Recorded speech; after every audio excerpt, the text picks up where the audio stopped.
Assalamualaikum warahmatullahi wabarakatuh. Di sini saya akan menjelaskan tentang pengertian geometri. Geometri merupakan salah satu cabang dari matematika yang fokus pada pengukuran, pernyataan terkait bentuk, posisi relatif sebuah gambar, pandang ruang, dan lain sebagainya. Pada bangku sekolah, kita belajar bahwa geometri terbagi menjadi dimensi 1, 2, dan 3. Geometri dimensi 1. Pada dimensi 1, kita akan menemukan titik dan garis. Titik adalah sesuatu yang memiliki posisi namun tidak memiliki ukuran, entah itu luas maupun volume. Dalam matematika, titik ditandai dengan huruf kapital, sedangkan garis ialah kumpulan dari titik-titik yang berderet sampai pada jarak tak hingga. Dan membentuk sebuah garis diperlukan minimal 2 titik yang dapat ditarik garis lurus dari salah satu titik ke titik yang lainnya. Garis tidak memiliki volume maupun luas, namun ia dapat dihitung panjangnya. Dalam bahasa matematika, sebuah garis dilambangkan dengan huruf kecil. Di bawah ini merupakan gambar dari titik dan garis. Geometri dimensi 2. Seperti yang kita ketahui bahwa dimensi 2 berbentuk bidang datar, sehingga pada dimensi 2 tentunya akan kita bahas hal-hal terkait bentuk bangun datar yang terdapat pada dimensi 2. Berbeda dengan dimensi 1, bangun datar pada dimensi 2 memiliki ukuran berupa panjang, luas, dan keliling. Yang pertama ada segitiga, yang mana dapat dibentuk dengan menghubungkan titik pada bidang yang sama dengan syarat bidang tersebut tidak sejajar. Jenis-jenis segitiga antara lain segitiga sama sisi, segitiga sama kaki, dan segitiga siku-siku. Di bawah ini adalah tabel dari segitiga tersebut. Bisa kita lihat yang di sebelah kanan itu sama sisi, yang di tengah sama kaki, dan di sebelah kiri siku-siku. Segitiga sama sisi adalah sebuah segitiga yang memiliki sisi yang sama panjang dan ketiga sudutnya sama besar. Segitiga sama kaki adalah sebuah segitiga yang memiliki dua sisi yang sama panjang dan dua sudut yang sama besar. Sedangkan segitiga siku-siku adalah sebuah segitiga yang salah satu sudutnya adalah sudut siku-siku. Selain ketiga jenis segitiga yang sudah disebutkan, terdapat pula segitiga sebarang yang ketiga sisinya tidak ada yang sama panjang dan ketiga sudutnya tidak sama besar. Lalu dalam penghitungan luasnya dapat menggunakan rumus luas sama dengan 1/2 alas dikali tinggi, di mana L itu luas segitiga, A itu alas segitiga, dan T itu tinggi segitiga. Yang kedua, persegi. Persegi merupakan sebuah bangun datar yang memiliki 4 sisi yang sama panjang dan 4 sudut yang sama besar. Gambar persegi itu seperti berikut itu. Rumus luasnya itu luas sama dengan sisi kuadrat atau sisi dikali sisi. Rumus kelilingnya yaitu keliling sama dengan 4S.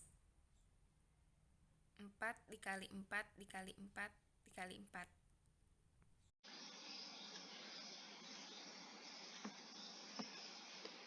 Assalamualaikum warahmatullahi wabarakatuh. Sebelumnya perkenalkan, nama saya Nadila Lasti dengan NIM 332019-011. Baiklah, di sini saya akan melanjutkan pemaparan dari Radea Herunisa. 3 yaitu persegi panjang. Persegi panjang merupakan sebuah bangun datar dengan 2 pasang sisi yang berhadapan sama panjang dan 4 sudut yang sama besar. Gambar persegi panjang adalah sebagai berikut. L adalah lebar dari persegi panjang dan P adalah panjang dari persegi panjang. Untuk rumus dari luas persegi panjang yaitu luas sama dengan panjang dikali lebar. Sedangkan untuk rumus dari keliling persegi panjang yaitu keliling sama dengan 2 dikali panjang ditambah lebar.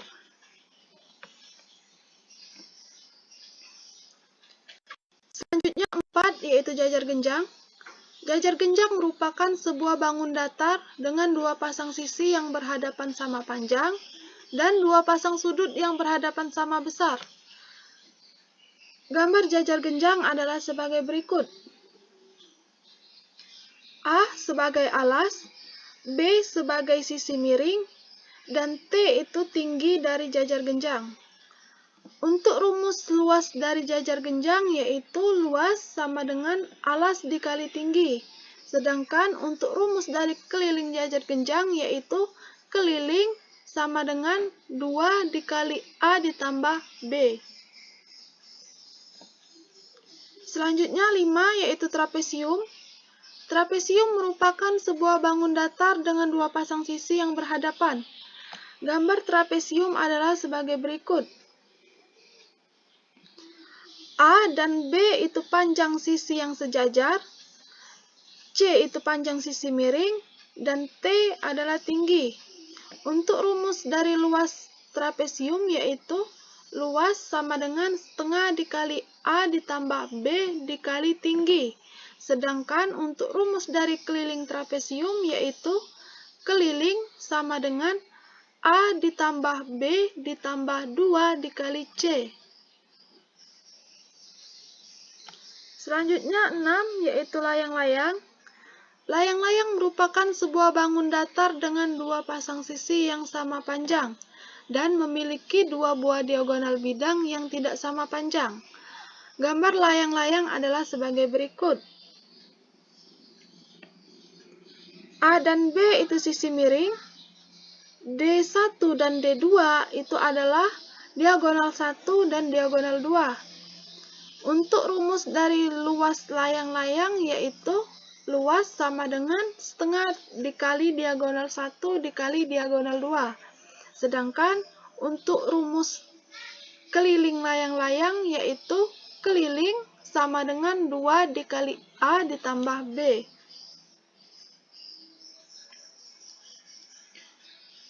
Selanjutnya 7 yaitu belah ketupat. Belah ketupat merupakan sebuah bangun datar dengan dua pasang sisi yang sama panjang dan memiliki dua buah diagonal bidang yang tidak sama panjang. Gambar belah ketupat adalah sebagai berikut. S itu panjang sisi, D1 dan D2 adalah diagonal 1 dan diagonal 2. Untuk rumus dari luas belah ketupat yaitu luas sama dengan setengah dikali diagonal 1 dikali diagonal 2. Sedangkan untuk rumus keliling belah ketupat yaitu keliling sama dengan 4 dikali S. Yang terakhir yaitu lingkaran. Lingkaran merupakan sebuah bangun datar yang mana terbentuk dari kumpulan titik yang berjarak sama dengan titik pusatnya. Gambar lingkaran adalah sebagai berikut. Untuk rumus luas lingkaran, yaitu luas sama dengan pi dikali R kuadrat. Sedangkan untuk rumus kelilingnya yaitu keliling sama dengan 2 dikali pi R sama dengan pi dikali diameter. Untuk keterangan nilai pi, di sini penggunaan nilai pi 22/7 itu digunakan saat kita menghitung panjang keliling lingkaran apabila kita ketahui jari-jari dari lingkaran tersebut adalah kelipatan dari 7. Contohnya 7, 14, 21, 28, dan seterusnya. Nah, sedangkan untuk penggunaan nilai pi sama dengan 3,14 itu digunakan saat menghitung panjang keliling lingkaran apabila kita ketahui jari-jari dari lingkaran tersebut bukan kelipatan dari 7. R itu adalah jari-jari dan D itu diameter. Mungkin ini saja yang dapat saya jelaskan. Selanjutnya akan dilanjutkan oleh Nur Anissa Utami. Kurang dan lebih saya mohon maaf, kepada Allah saya mohon ampun. Saya akhiri, wabillahi taufik wal hidayah. Wassalamualaikum warahmatullahi wabarakatuh. Oke, materi selanjutnya itu geometri dimensi 3. Dimensi 3 merupakan salah satu materi yang dipelajari di tingkat sekolah. Dimensi 3 adalah suatu objek yang mempunyai ruang atau kita bisa sering sebut yaitu bangun ruang. Dalam dimensi 3 dipelajari beberapa konsep seperti kedudukan titik, kedudukan garis, dan kedudukan bidang dari suatu bangun 3 dimensi. Sebelum mempelajari dimensi 3, pemahaman mengenai diagonal bidang dan diagonal ruang diperlukan untuk mempelajari konsep dimensi 3 ini. Berikut ini akan dijelaskan beberapa contoh penerapan dimensi 3. Contoh penerapan dimensi 3. Dimensi 3 mencakup konsep mengenai kedudukan titik, garis, bidang, jarak antar titik, dan sebagainya. Oleh karena itu, konsep dimensi 3 ini dapat diterapkan dalam menyelesaikan permasalahan berkaitan dengan kedudukan titik, kedudukan garis, kedudukan bidang, jarak antar titik, dan sebagainya. Yang pertama yaitu kedudukan satu titik. Kedudukan satu titik dibedakan menjadi dua, yaitu kedudukan titik terhadap garis dan kedudukan titik terhadap bidang. Kedudukan titik terhadap garis dibagi menjadi 3 macam, yaitu kedudukan titik pada garis, kedudukan titik pada perpanjangan garis, dan kedudukan titik di luar garis. Baiklah, sekarang ke contoh dari kedudukan suatu titik. Dikatakan titik pada garis itu seperti contoh yaitu pada titik A pada garis AB. Itu merupakan titik pada garis, sedangkan titik B terhadap garis AE itu merupakan yang AE ini di luar garis. Selanjutnya yaitu tentang kedudukan garis. Kedudukan garis juga dibedakan menjadi dua, yaitu kedudukan garis terhadap garis dan kedudukan garis terhadap bidang. Kedudukan garis terhadap garis pada dimensi 3 dibagi menjadi 4, yaitu yang pertama, dua garis sejajar. Dua garis dikatakan sejajar apabila kedua garis tersebut mempunyai jarak yang sama di setiap titiknya dan kedua garis tidak mempunyai titik potong. Yang kedua yaitu dua garis berhimpitan. Dua garis berhimpitan apabila posisi setiap titik dari kedua garis tersebut berhimpitan atau letaknya sama. Yang ketiga yaitu dua garis perpotongan. Dua garis dapat disebut perpotongan apabila kedua garis tersebut memiliki titik potong. Yang keempat yaitu dua garis bersilang.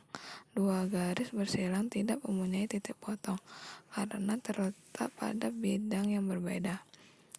Kedudukan garis terhadap bidang dibedakan menjadi 3, yaitu garis yang terletak pada bidang, garis yang berpotong dengan bidang, dan garis yang sejajar dengan bidang. Baiklah, sekarang contoh dari kedudukan satu garis, yaitu kedua yaitu garis terhadap garis dan garis terhadap bidang. Yang pertama yaitu garis terhadap garis.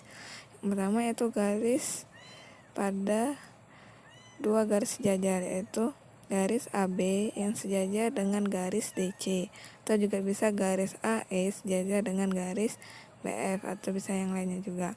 Lalu setelah itu dua garis yang saling berpotongan, yaitu garis AB dengan garis AD, yang dimana titik potongnya itu pada titik A. Selanjutnya itu dua garis bersilangan, yaitu garis AB dengan garis CG. Selanjutnya itu yang kedua yaitu garis terhadap bidang. Yang pertama yaitu garis AB terhadap bidang ABCD, di mana garis tersebut terdapat di dalam bidang itu sendiri. Lalu yang kedua yaitu garis BF dengan bidang ABCD, di mana memiliki titik potongnya itu pada titik B. Yang ketiga yaitu garis EF dengan bidang ABCD, yang dimana kita bisa lihat yaitu sejajar dengan garisnya sejajar dengan bidang. Yang terakhir yaitu kedudukan bidang. Kedudukan bidang dengan bidang lainnya dibagi menjadi 3, yaitu yang pertama dua bidang yang sejajar, dua bidang yang berpotongan, dan dua bidang yang berhimpitan. Baiklah, sekarang ke contoh dari kedudukan suatu bidang, yaitu yang pertama bidang ABCD dan bidang EFGH, yaitu kedua bidang tersebut itu saling sejajar, yaitu sejajar. Yang kedua yaitu bidang ABCD dengan bidang ABFE, yaitu bidang tersebut yaitu saling berpotong, di mana memiliki garis potongnya yaitu garis AB. Yang ketiga yaitu bidang ABCD dengan bidang ABD, yaitu bidang tersebut saling berhimpitan.